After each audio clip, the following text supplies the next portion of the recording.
Hello, guys, and welcome back to another episode of Big Brother Reviews. And today we are going to be looking at Monday's episode. Apologies that this is uploaded a little bit late. I've had a bit of a busy couple of days, but hopefully we'll be back on track by the end of tonight.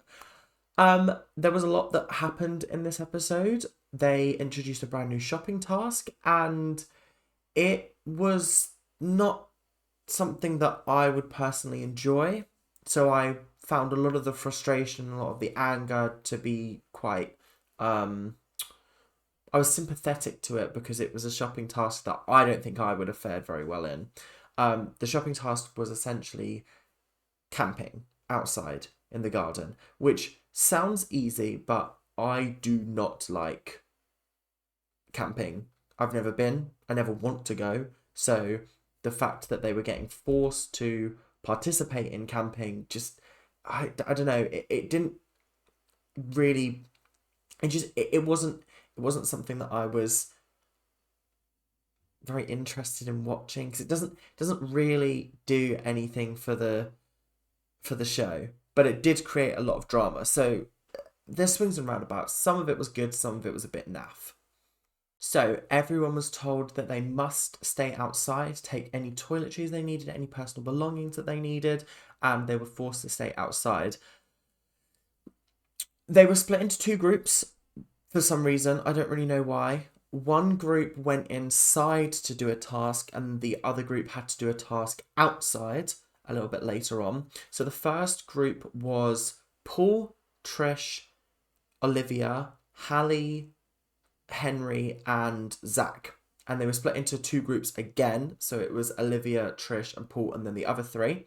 And they were asked to get in a mud pit and build a tent. And it was very entertaining because you could see a lot of them were very uncomfortable being in a pit of mud. I think the only people that kind of enjoyed themselves were Zach and Paul, and I think that, yeah, I think that tells you everything you need to know. But it was quite entertaining to watch. Actually, there was like a really funny moment where Olivia was moaning about her acrylics, and Big Brother basically told her to get over it. And it was quite an entertaining task. And Olivia's team, Olivia, Trish, and Paul, won the challenge. They put up their tent the fastest, and so they returned back outside. And then later on, the other however many housemates there are, I think there's nine left. Nine add six is 15. Yes. So the remaining nine were asked to put Max on and stand in a circle whilst rain rain poured down on them. It was an especially difficult challenge and caused a lot of tension, especially with Kerry because she forgot to put the Mac over her chair. So the water was essentially running down the back of the chair and just soaking her like arse and like knickers and things like that. And it was, oh my god, she was screaming, she was yelling, and I did feel quite bad for her because everybody else was standing up and so didn't have that kind of problem. But oh yeah, I would have been screaming and shouting. Just the thought of it right now. It's raining outside currently, and I could not imagine just standing out there for however long they did, just for the sake of some glamping tickets. Oh yeah, that was the prize, by the way. Some glamping tickets. From the first group, Trish, Paul, and Olivia were asked to pick only two of them to get the glamping tickets, and Trish basically said, "Well, since I was a bigwig last week, then you guys should have the tickets so you can be glampers," which I thought was quite noble of her. That was quite nice, and I think she ultimately made the right decision because those two did have it particularly rough last week. Well, not so much Paul, but Olivia was just doing random menial shit. She also got electrocuted, which was quite funny. And then nobody left the circle whilst they were getting rained on. So out of the nine of them, they had to come up with two people, and they narrowed it down to Chanel, Noki, and Kerry. Kerry was basically given one because she'd she'd had a horrendous time, and then it came down to those two, and they were just they were just arguing over who should get it, and then it seems like neither of them wanted it, so it turned out that actually Jenkin was going to take it, and it was just a very, very weird time in the house. There was a particularly tense moment when it was all kicking off and Kerry was basically screaming at them, can you please, please pick somebody because I'm cold, I'm wet. It did get a little bit melodramatic, I'll be honest. And I think this episode especially, I'm starting to, I don't know what it is. Like first week, I was kind of like, okay, yes, she's on in people's bad books. There's reasons why, but like I'm still finding her entertaining. Whereas now I'm getting to the point where she's not as entertaining anymore. And I think if she went on Friday, I don't think I would be as upset as if she'd have gone last Friday, for instance. So I think the show, I don't know whether it's her playing to the cameras a little bit more or whether she's just, I don't know, whether she is just like a little bit miserable at the moment, but she definitely needed those glamping tickets, 100%. Inside, the glampers got sort of actual makeshift beds. They were double beds actually, so they were slightly bigger than the ones in the bedroom. And they also got pillows, a warm bath, and they got a silent disco in the evening. And that was quite nice, I thought, and it was a nice way to sort of give the VIPs something that they wouldn't necessarily have gotten if they were camping outside. I didn't think the camping outside was actually as bad as they thought it was. It just kind of consisted of, I think the sleeping part would have been my issue, not the using the porta potty, not the eating shit food, canned food or whatever, or like drinking water from a water butt or whatever. I think it would have been the sleeping part because like I don't know, sleeping outside it's just icky to me. I don't like insects, and that's just my worst nightmare is ooh, could never be on I'm a Celebrity, honestly. Would be my worst nightmare. But the glampers actually had quite a nice time compared to the people outside, I thought. And they even got like a fried chicken burger meal. It was honestly, I was looking at that meal salivating. I thought that is really, really nice. I think Jenkin even broke the bench, which was really funny. So yeah, they had a really, really good time today. One of the massive points of controversy in this episode was Hallie's reaction to the camping experience.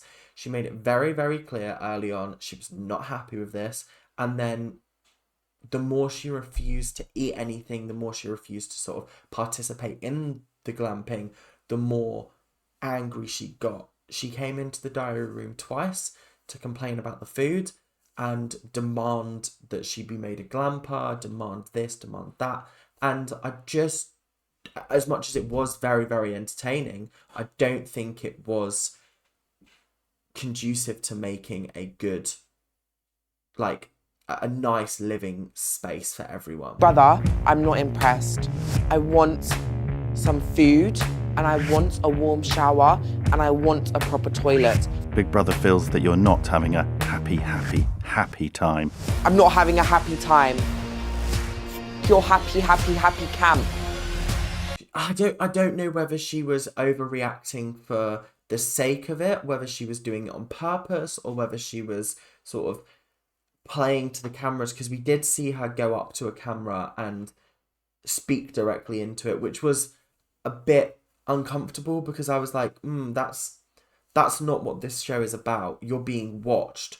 You're not meant to be talking to the audience or to. I know she was talking to Big Brother, but it almost felt like she was talking to the cameras to talk to us as well. So I don't know. There's a lot going on with Hallie at the moment that I just think that she's concerned about obviously herself and how she's faring in this challenge because she refuses to eat, she refuses to go to the toilet, she refuses to drink anything. So I don't know. I haven't seen Tuesday night's episode, so I don't know how that impacts it, but I'm guessing that's the other half of the shopping challenge. And I just think she wasn't willing to give it a go, which I'll admit I don't know whether I would have. I think I would have out of just pure respect for the other housemates, but I think she'll be lucky if she doesn't get put up for nominations this week because Hallie has really done a 180 in like the last 2 days. which is crazy. Like, even to the point where she was just not having a good time coming out of the second diary room visit, and Kerry was like, come here and talk to me, come here and talk to me. And then she ended up talking through the glass, and Kerry basically said, don't give them a reason to nominate you, which I think this is exactly the reason. This is exactly the kind of reason that people would nominate her. So she's got to be careful. She's got to turn it around, because nominations are happening very, very soon, and this is fresh on people's minds. She could be out on Friday. We don't know. It's time for some iconic quotes and moments, and our first one was when Yinrun and Matty were in the garden just having a little boogie. Matty is becoming one of the more irritating housemates for me. I don't think that I don't find him very interesting, and so like his positivity is just like, you've got negativity from like Hallie and Kerry, which I can understand because the situation isn't very pleasant, but it seems like whatever situation there is, Matty is like, yeah, we've got to do it. And I'm just like, I don't believe that this enthusiasm and positivity for life is real. Like, you can be happy and excited about life, but like, don't force other people to be in that situation. Not everyone likes camping, so just anyway. But that moment was really, really nice between them, and it was just cute seeing them dance and boogie, and I think it was mostly because I love Yinrun, but yeah, it was a cute moment. Another iconic Yinrun moment was when she was talking to Trish, and she said, and I quote, "Do you know what my dream task would be? Shave a sheep." I don't know where it came from or what actually went on in her brain, but that was the funniest thing that she's probably ever said. It was so off topic and so random, but totally what I expect to come out of Yinrun's mouth, which is wild, because if you'd have told me that a week ago, I never would have thought that the person that I would be rooting for the most would be Yinrun coming into the house. She did have an iconic moment where she hid from everyone and she was like, but like, I didn't expect her to become such an icon, which is incredible. The next iconic quote was when Olivia went into the mudroom and she complained to Big Brother. She went, "I've got acrylics on." And Big Brother basically just went, "Bad luck, Olivia." What do you mean, bad luck? I actually couldn't believe that they had the cheek to say that after making her wade around in mud. And you have the cheek to go, "Bad luck, Olivia," when she comments about her nails. Oh, Big Brother, you are funny. You are a little prankster. A little prankster. One of the weirdest lines of the whole episode was when Kerry was talking to Hallie through the glass door, and Hallie was obviously crying, and Kerry just came out with the line, "If I was there, I'd lick your face." I don't think it had quite the effect that she wanted it to have, but my God, was that the funniest thing I've ever heard in my whole life. The next thing was when Henry was commenting on Matty and some other people joining their sleeping bags together, and he called it a Roman orgy, and then Jordan chimed in without even thinking about it, "Yeah, but not as fun." Jordan, you horny devil. I couldn't believe it. I couldn't believe that it had come out of his mouth. What? Even he was like, "Oh, that was bad coming from me." And that's all we have time for today. Thank you guys very, very much for watching, and I will see you guys later on tonight for another episode, or just press next in the playlist. I don't know what you're planning on doing, but thank you guys very, very much for watching, and I'll see you guys later. Bye now. Keep on ranting.